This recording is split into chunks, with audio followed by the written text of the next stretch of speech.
Hello everyone, मैं मनीष कुमार सिंह आपका स्वागत करता हूं आपके अपने YouTube channel class leave learning solution पर।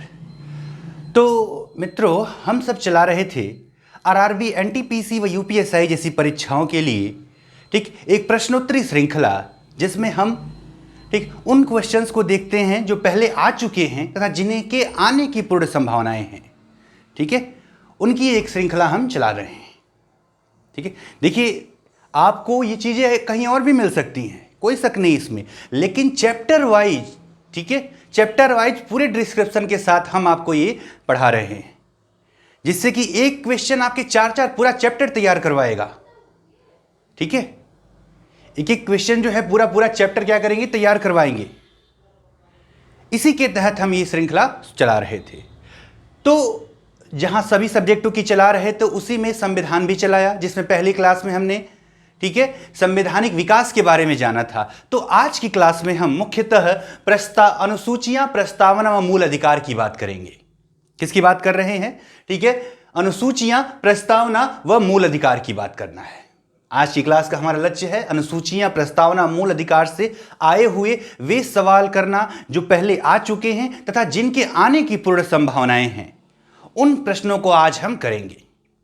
तो चलिए शुरुआत करते हैं, मेरे साथ करिए। साथ ही साथ मित्रों, हम मेहनत कर रहे हैं तो थोड़ा आप भी हमारा प्रोत्साहन करें, जिससे कि इस चैनल को और ज़्यादा एक कवरेज मिल सके। लाइक करिए, शेयर करिए, अपने दोस्तों को भी लाइव प्रीमियर जब होता है तो उस पर आमंत्रित करिए। इस प्रीमियर में आप भी भाग लीजिए, क्वेश्चंस के जवाब दीजिए, जिससे कि और ज़्यादा आपकी भी तैयारी होगी और आपको परीक्षा तक संपूर्ण सिलेबस कवर हो जाएगा। तो चलिए आज शुरुआत करते हैं। पहला क्वेश्चन क्या है? प्रस्तावना में संविधान को कहा गया है, क्रम से बताना है क्या कहा गया है। सर्वसत्ताधारी, लोकतांत्रिक, समाजवादी, धर्मनिरपेक्ष। ऑप्शन बी क्या है? समाजवादी, लोकतांत्रिक, धर्मनिरपेक्ष। ऑप्शन सी क्या है? लोकतांत्रिक, सर्वसत्ताधारी, धर्मनिरपेक्ष, समाजवादी। ऑप्शन डी क्या है? सर्वसत्ताधारी, समाजवादी, धर्मनिरपेक्ष, लोकतांत्रिक, गणराज्य। तो क्या सही जवाब होगा? जल्दी से बता दीजिए क्या सही जवाब होगा। Option D. क्या सही जवाब होगा? Option D. आप जो पढ़ते हैं संविधान प्रस्तावना की पहली लाइन क्या कहते हैं? हम भारत के लोग भारत को एक संपूर्ण प्रभुत्व संपन्न, समाजवादी, पंथ निरपेक्ष, लोकतांत्रिक गणराज्य की बात करते हैं। सर्वसत्ताधारी से मतलब क्या है? संपूर्ण प्रभुत्व संपन्न की बात की जा रही। तो पहले सवाल का आंसर क्या हो गया? ऑप्शन डी हो गया। सर्वसत्ताधारी, समाजवादी, धर्मनिरपेक्ष, लोकतांत्रिक गणराज्य। चलिए दूसरा क्वेश्चन देखते हैं।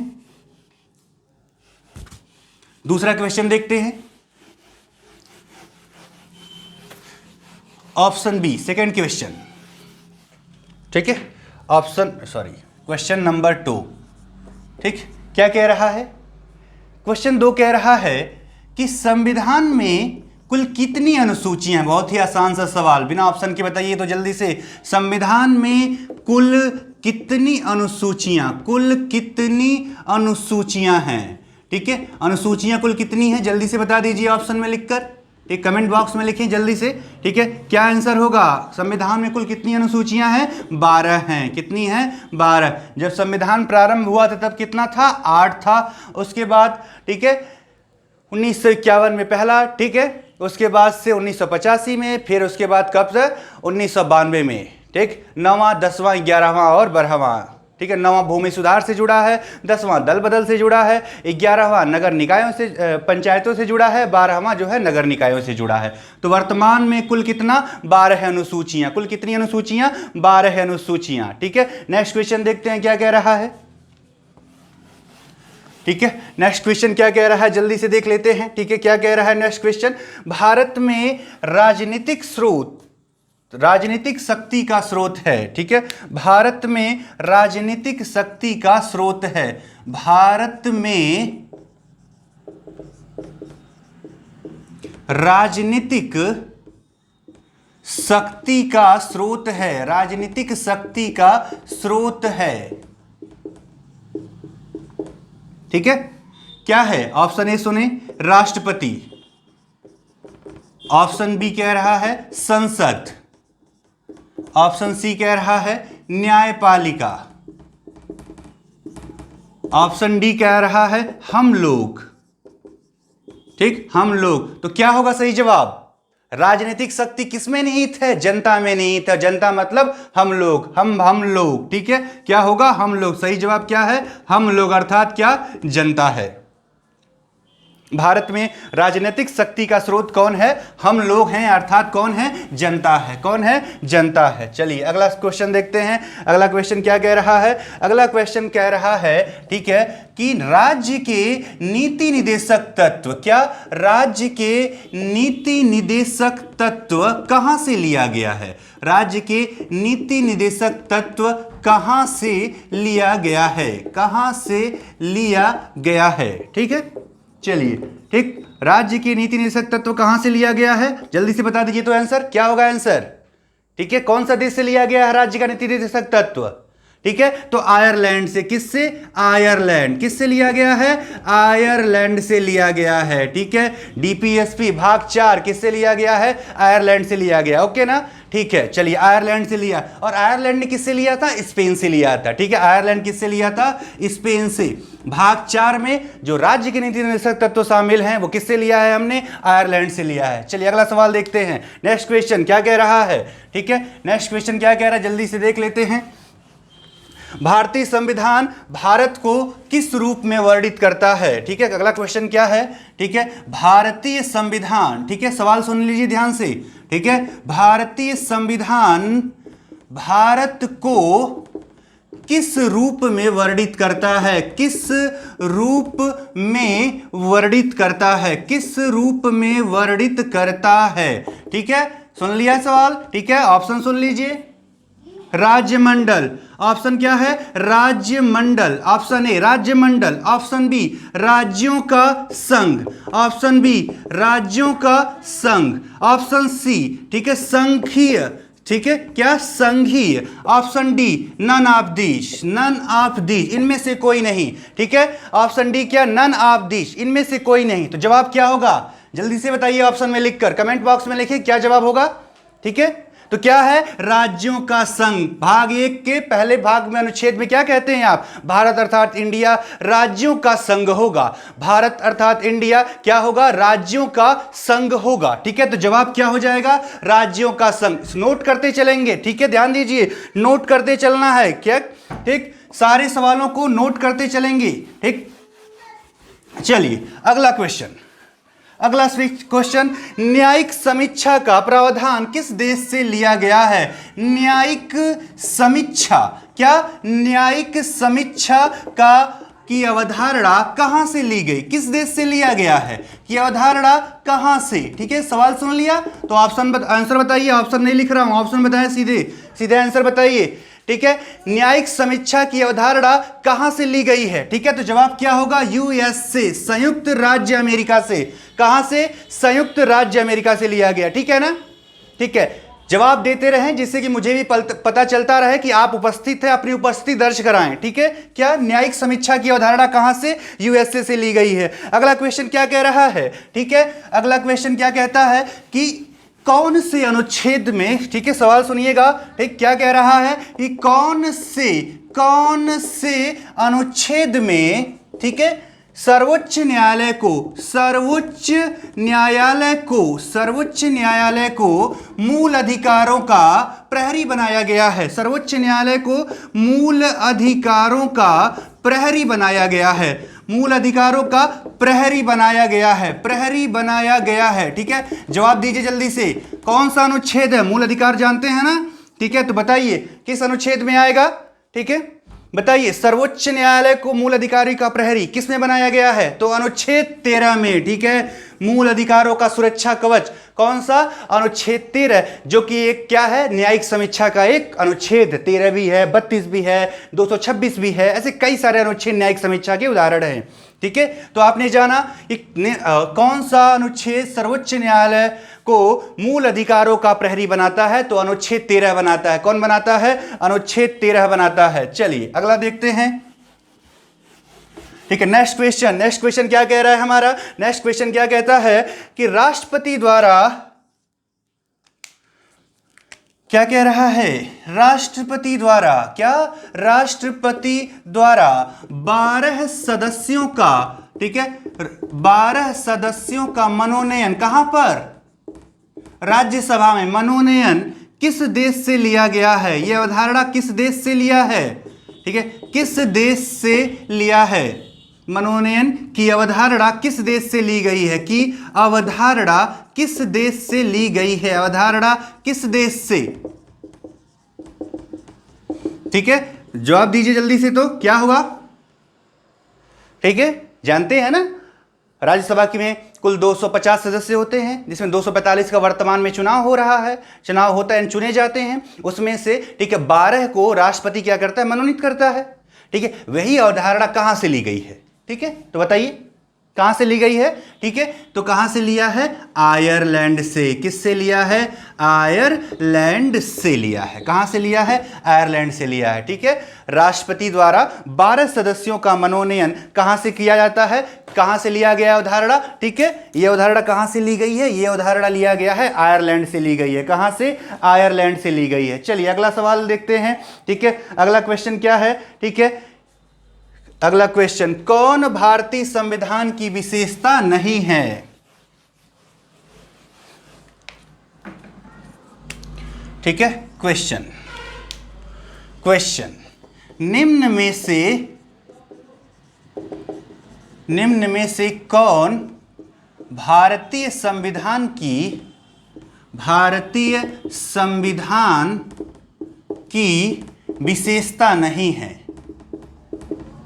विशेषता नहीं है। ठीक है, ऑप्शन सुनिएगा ध्यान से, देखिए। सरकार का संसदीय स्वरूप। ठीक है, ऑप्शन बी क्या है? न्यायिक स्वतंत्रता, यानी कि स्वतंत्र न्यायपालिका। ठीक है, ऑप्शन सी क्या है? सरकार का अध्यक्षीय स्वरूप।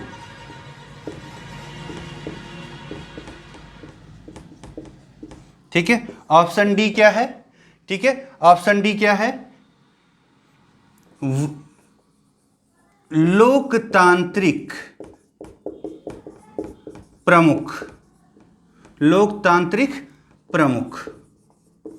ठीक है, तो इसमें कौन सा भारतीय संविधान की विशेषता नहीं होगा? संसदीय स्वरूप है कि नहीं है? हमारे यहां संसद है ना। न्यायिक स्वतंत्रता है। अध्यक्षीय स्वरूप क्या ये है? क्या हमारे यहां राष्ट्रपति ही वास्तविक और कार्यकारी दोनों प्रमुख होता है?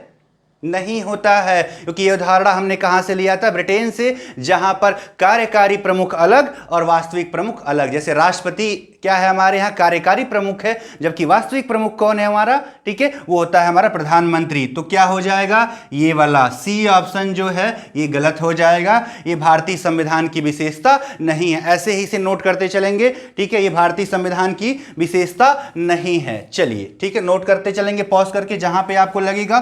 ठीक है, चलिए अगला क्या कह रहा है? विधि का शासन। ठीक है, क्या कह रहा है? विधि का शासन की अवधारणा किस देश से लिया गया है? विधि के शासन की अवधारणा, विधि के शासन की अवधारणा किस देश से ली गई है? अवधारणा किस देश से ली गई है? ठीक है, ऑप्शन नहीं लिखूंगा, आंसर सीधे बताइए। ठीक है, आसान सा है ना। विधि के शासन की अवधारणा कहां से ली गई है? किस देश से लिया है? तो ब्रिटेन से लिया है। किसने कहां से लिया है? ब्रिटेन से लिया है। किससे? ब्रिटेन से। ठीक है, ब्रिटेन में एक संविधान विशेषज्ञ थे, कौन? एवी डायसी साहब। कौन थे? डायसी का शासन का सिद्धांत कहलाता है। विधि का शासन के जन प्रतिपादक कौन है? डायसी साहब। इसी से प्रेरित होकर हमने मूल अधिकार के अनुच्छेद 14 में विधि के समझ समता को शामिल किया था, यानी कानून के समझ सभी लोग क्या हैं? बराबर हैं। ठीक है, चलिए अगला पॉइंट देख लेते हैं। अगला क्या कह रहा है? अगला कह रहा है लोकप्रिय प्रभुसत्ता कौन सी है? ठीक है, ठीक है, अगला क्या कह रहा है? क्वेश्चन। ठीक है, क्वेश्चन देखिए, बहुत ही महत्वपूर्ण सारे सवाल हैं। ठीक है, आप नोट्स बनाते रहेंगे। लोकप्रिय प्रभुसत्ता या कहा जाए शासन कौन सा है? लोकप्रिय प्रभुसत्ता या शासन कौन सा है निम्न में से? ठीक है, कौन सा है? ठीक है, ऑप्शन ए विधि का शासन। विधि का शासन, लोकप्रिय पूछा है, ठीक है। बी ऑप्शन, ठीक है, बी ऑप्शन क्या, जनता के प्रतिनिधि का शासन, प्रभुत्व, जनता के प्रतिनिधि का प्रभुत्व, ठीक है। ऑप्शन सी क्या है, न्यायपालिका का प्रभुत्व,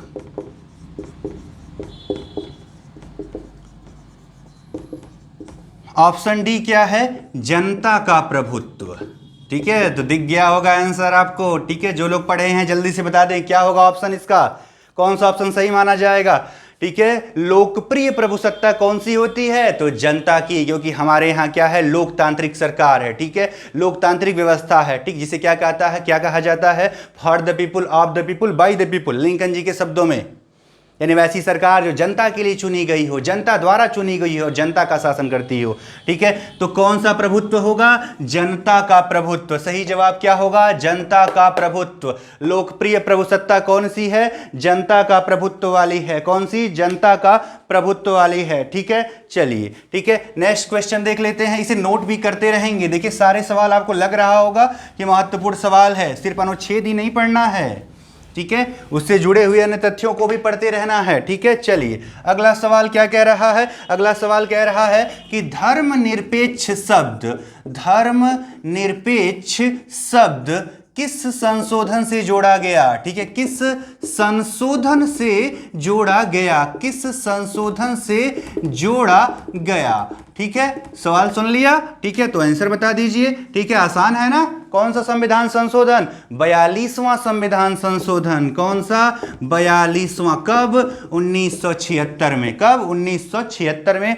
42वां संविधान संशोधन से जोड़ा गया क्या, ठीक है, धर्मनिरपेक्ष शब्द, और क्या जोड़ा गया था, समाजवादी, और क्या, अखंडता, ये सारे चीज जोड़ी गई किससे, 42वां संविधान संशोधन। किस में जोड़ा गया, तो प्रस्तावना में जोड़ा गया था, ठीक है।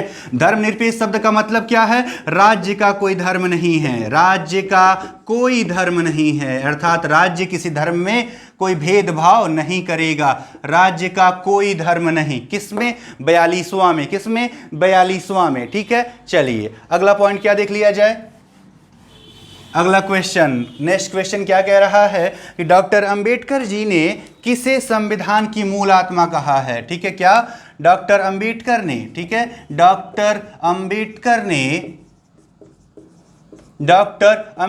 ने किसे संविधान की मूल आत्मा कहा है,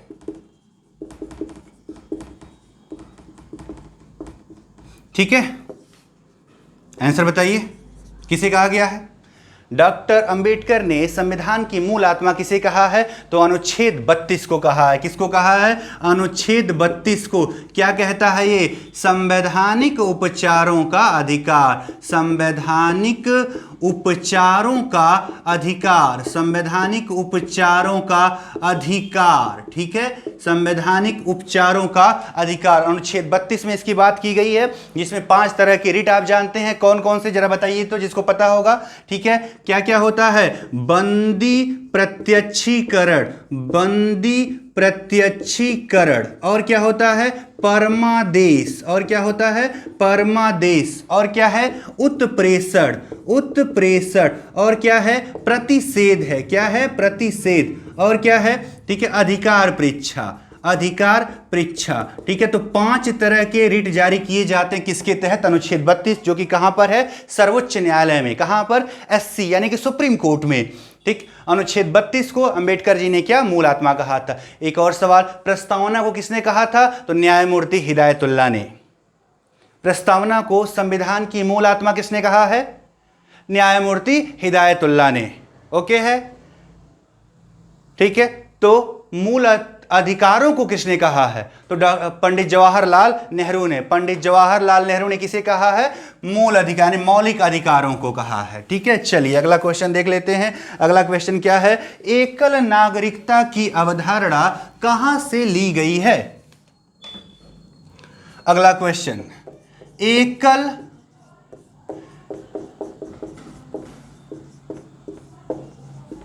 नागरिकता की अवधारणा कहां से, ठीक है, आसान है ना।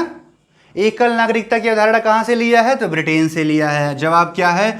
ग्रेट ब्रिटेन यानी यूनाइटेड किंगडम कह लिया जाए, ठीक है, कुछ भी कहें, ग्रेट ब्रिटेन से लिया है। एकल नागरिकता का मतलब क्या है कि हम सिर्फ भारत के नागरिक हैं, न कि राज्यों के।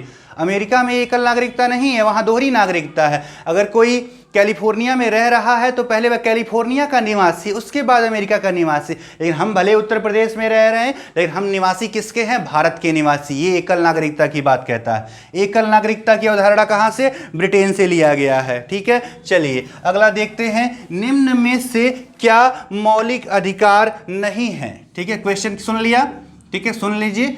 निम्न में से क्या मौलिक अधिकार नहीं है? क्या मौलिक अधिकार नहीं है? ठीक है, सुन लिया ना? ठीक, पहला भाषण का अधिकार, ठीक है। दूसरा प्रेस की स्वतंत्रता। तीसरा शिक्षा का अधिकार।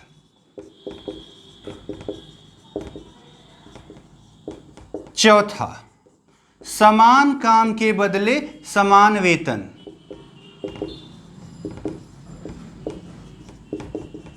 समान काम के बदले समान वेतन। समान काम के बदले समान वेतन, ठीक है। तो निम्न में से क्या मौलिक अधिकार नहीं है? ठीक है, क्या भाषण का अधिकार है? हाँ है। वाक एवं अभिव्यक्ति की स्वतंत्रता, आप जानते हैं अनुच्छेद 19। प्रेस की स्वतंत्रता, ये भी उसी में है। शिक्षा का अधिकार 21 में है। समान काम के बदले समान वेतन जो है भाग 4 अर्थात राज्य के नीति निर्देशक तत्वों का हिस्सा है। तो समान काम के बदले समान वेतन मौलिक अधिकारों में नहीं आता है। तो आंसर क्या होगा? Option D. चलिए अगला क्वेश्चन देखते हैं। नेक्स्ट क्वेश्चन क्या कह रहा है? नेक्स्ट क्वेश्चन क्या कह रहा है? नौकरियों में आरक्षण किस अनुच्छेद से संबंधित है? ठीक है, नेक्स्ट क्वेश्चन क्या कहता है? ठीक है, क्वेश्चन क्या कह रहा है? नौकरियों में आरक्षण किस अनुच्छेद से संबंधित?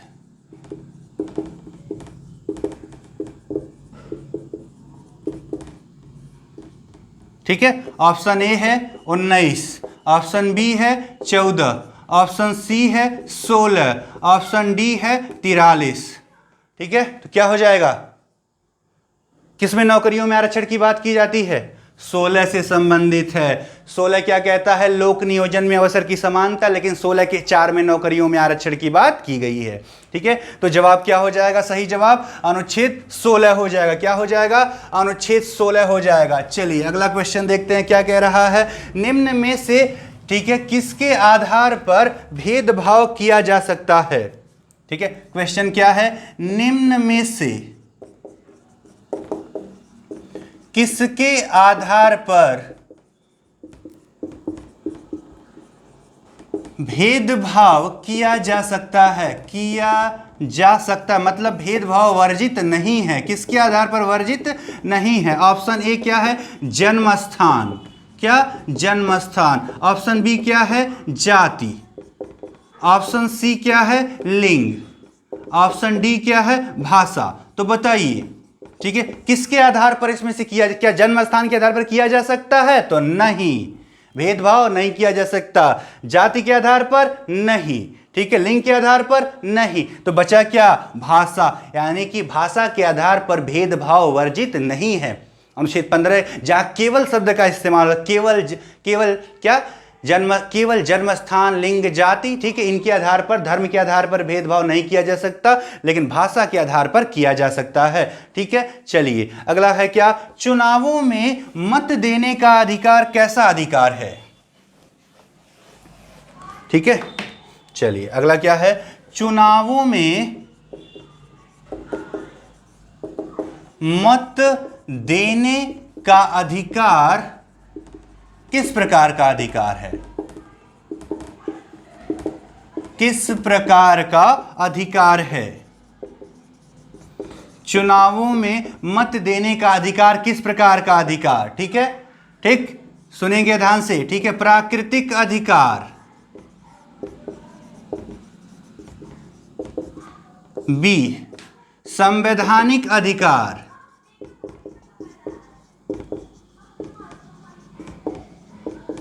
सी नैसर्गिक अधिकार,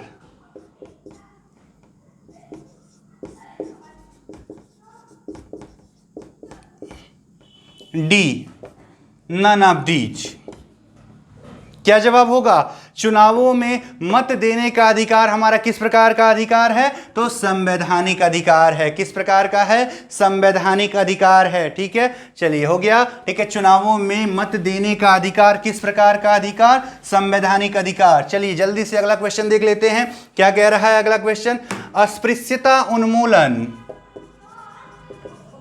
ठीक है, ऑप्शन नहीं लिखेंगे, सीधे उत्तर दीजिएगा, आसान सा है। अस्पृश्यता उन्मूलन किस अनुच्छेद में है? किस अनुच्छेद से संबंधित? ठीक है, अस्पृश्यता उन्मूलन किस अनुच्छेद से संबंधित है? तो जवाब दीजिए जल्दी से, क्या होगा? कौन से अनुच्छेद में अस्पृश्यता के उन्मूलन की बात की गई? यानी छुआछूत को समाप्त किया किसमें? 17 में। अनुच्छेद 17 में अस्पृश्यता यानी छुआछूत को निषेध किया गया है। ठीक है, पहला अनुच्छेद, पहला मौलिक अधिकार जिसमें दंड का भी क्या है? प्रावधान है। कौन सा? ठीक है, 17 में। किसमें? 17 में। चलिए अगला क्या कहता है? ठीक है, अगला क्वेश्चन कह रहा है कि सैन्य कानून का यानी मार्शल लॉ का वर्णन किस अनुच्छेद में है? ठीक है, क्वेश्चन क्या कह रहा है? सैन्य कानून। ठीक है, अर्थात क्या? मार्शल लॉ भी कह सकते हैं। मार्शल लॉ का वर्णन किस अनुच्छेद में? ठीक है, मूल अधिकारों में है लेकिन किस अनुच्छेद में है? ठीक है, मूल अधिकारों में कुछ लोग कहेंगे, ठीक है, लेकिन किस अनुच्छेद में पूछा है? तो आंसर क्या होगा? आंसर 34। कौन सा अनुच्छेद है? अनुच्छेद नंबर 34 में इसका वर्णन है। किस में वर्णन है?